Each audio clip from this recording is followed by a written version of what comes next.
Thank you. अरे इकडून आपली सूचना चांगली आहे. मला असं वाटतं की याच्यामध्ये फायनान्शियल मॉनिटरिंग हे CAGच्या थ्रू होतं. सोशल ऑडिट करता आपल्याकडे कुठली यंत्रणा नाही. या योजनांचं केवळ आपण फायनान्शियल ऑडिट करतो CAGच्या माध्यमातून. निश्चितपणे फ्लॅगशिप ज्या योजना आहेत याच्या सोशल ऑडिटची देखील काही व्यवस्था आम्ही उभी करू. ज्ञानेश्वर इंगळे. आज आम्ही कलेक्टर ऑफिस येथे सामाजिक अंकेक्षण संदर्भात निवेदन दिलेलं आहे. आमच्या निवडी सन 2023 साली महाराष्ट्र राज्य सामाजिक अंकेक्षण पारदर्शकता सोसायटी मंत्रालय मुंबई 32 व जिल्हाधिकारी कार्यालयामार्फत झालेल्या असताना प्रत्येक जिल्हा पातळीवर 100, राज्यात 3400 अशा या निवडी करण्यात आलेल्या आहेत. सध्या आम्हाला कुठल्याही स्वरूपात सामाजिक अंकेक्षण संदर्भात काम उपलब्ध करून दिलं जात नाही. महाराष्ट्राचे मुख्यमंत्री शपथविधी झाल्यानंतर त्यांनी एक पत्रकार परिषद घेतली होती. त्याच्यामध्ये सामाजिक अंकेक्षण संदर्भात अशी कुठलीही यंत्रणा उपलब्ध नसल्याचे त्यांनी जाहीर केलं होतं. पण आम्हाला जी काही महिन्यातून 1-2 वर्षातून कामं उपलब्ध करून दिली जातात ते कुठल्या स्वरूपात दिले जातात. आणि दुसरा विषय, काल अजितदादा पवार यांनी अर्थसंकल्प मांडत असताना असा विषय केला की सामाजिक अंकेक्षणचे जी काय मूल्यांकन करणं गरजेचं आहे. रोजगार हमीमार्फत जी काय कामं केली जातात ग्रामपंचायत पातळीवर त्याचं जे मूल्यांकन आहे ते त्रयस्थ संस्थेमार्फत करण्यात यावं म्हणून त्यांनी अधिवेशनात जाहीरपणे मांडणी केलेली आहे. तर मग त्यांनी जर त्रयस्थ संस्थेमार्फत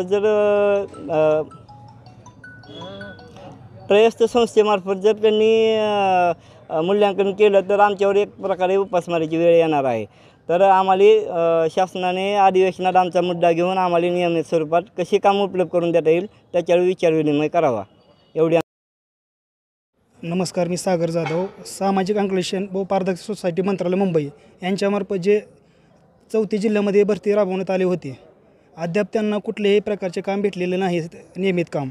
तर आम्ही मंत्रालयापर्यंत गेलो असता तर रोजगार हमी मंत्री यांच्या नावाने 117 पत्र, मुख्यमंत्री यांच्या नावानं 75 पत्र व उपमुख्यमंत्री एकनाथ शिंदे यांच्या नावानं 17 पत्र व आपले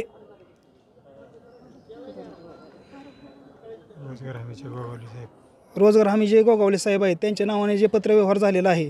तर आमचा विषय हाच आहे की आम्हाला नियमित काम उपलब्ध व्हावे, ही एवढी आमची मागणी आहे. काय रोल आहे तुमचं, काय काम असतं? आमचं काम आहे की जे एखादी योजना असते, कार्यकारी योजना त्यांचं सोशल ऑडिट असतं. जे जसे लाडकी बहीण योजना वगैरे आहे, जे फ्रॉड करतात तर त्याच्याबद्दल आमची जी काही सोसायटी आहे ती त्याच्यावर नियंत्रण ठेवण्यासाठी ती एक सोशल ऑडिट करते. आपल्या जिल्ह्यात जे 100 जे VRPची निवड करण्यात आले साधारण व्यक्तींची, सध्या ते बेरोजगार आहेत. तरी त्यांना नियमित काम उपलब्ध व्हावे यासाठी आमची मागणी आहे जिल्हाधिकारी कार्यालय यांच्याकडे. काम झालं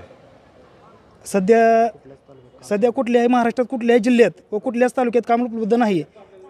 सोसायटीला आम्ही नियमित मागणी केली असतं तर त्यांच्याकडे निधी उपलब्ध नाही असे सांगतात व त्यांच्या NGOला काम देऊन ते मोकळे होतात.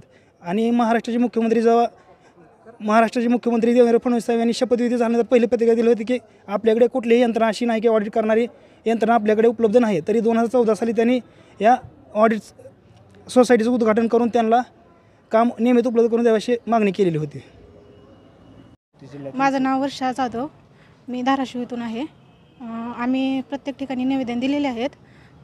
3400 जिल्ह्यात 3400 VRPनी 34 जिल्ह्यात 3400 VRPनी प्रत्येक ठिकाणातून निवेदन दिलेलं आहे. तरी पण आमचा अजूनपर्यंत अधिवेशनात मुद्दा घेतलेला नाही. तरी तो आमदार वगैरे खासदार यांनी मुद्दा घ्यावा. आणि आमचा प्रश्न आहे की आता हे ऑडिट चालू आहे, सोशल ऑडिट ग्रामपंचायतीचं काम करायचं. पंचायत समितीहून आम्हाला ग्रामपंचायतीचं ऑडिट करण्यासाठी निवड यादी केलेली आहे. पण ते निवड यादीत केलेले असताना वर्षातून आम्हाला 1 ते 2च महिने काम मिळतं आहे. पण हे काम आम्हाला पुरेसे नाही. पण त्यामुळं युवक आणि काही महिला जे आहेत ते बेरोजगार झालेले आहेत. त्याच्यामुळं आम्हाला नियमित काम देण्यात यावे आणि अधिवेशनात आता चालू आहे ते आमचे मुद्दे घ्यावे. त्यांनी आजपर्यंत मुद्दा घेतलेला नाही. आता प्रत्येक ठिकाणी निवेदन जाऊन पण आणि ह्याच्या पुढं तर अधिवेशनात मुद्दा घ्यावा आमचा, एवढीच इच्छा आहे. आणि आमच्या हाताला काम लागू करावं यांनी. उपासमारीची वेळ झाली आहे. काही महिला ह्याच्यात कामात गुंतल्या होत्या, त्या आता घरी बसल्या, आता त्यांना पुढचं काम मिळत नाही. त्याच्यामुळं त्यांचे कुटुंब असतं, कुटुंबाच्या अनेक समस्या आहेत प्रत्येकाच्या. ते समस्या कमी कराव्या, म्हणजे जेणेकरून हाताला काम दिले तर समस्या प्रत्येकाच्याच कमी होणार आहे त्या.